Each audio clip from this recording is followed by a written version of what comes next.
Can your life partner be your business partner? Para sa akin, depende sa nature ng negosyo. Yeah, yun din sasabihin ko. Correct. Kasi may negosyo na talagang it will not work out for both of you kung magkasosyo kayo. Alam mo yun, yung tipong naghahati kayo sa kita or what.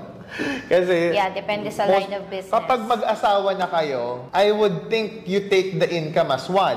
Ganun ang perspective na iisipin ko. Pero kung hindi pa kayo mag-asawa, di ba? I don't think as one yung magiging mahirap nyo. yun Kung ginagawa nyo yun, and then good. Pero in most cases, mas safe na hati kayo, di ba? Or you take whatever is your part, di ba? Sa atin, siguro point of view ng mag-asawa. Sa point of view ng mag-asawa, kapag sa negosyo kasi, you have to be very understanding when emotions arise than your objective perspective, siguro ganyan. Kasi minsan, syempre pag may disagreements, paano kung dala sa negosyo dala sa negosyo yung maapektuhan, pati syempre yung employees. Hindi yan naiiwasan. Actually kami, we manage our business both. To guide us on how to manage disagreements, we try to put guidelines to ourselves or limitations that we must follow para alam namin na kapag nako-cross namin yon, diba?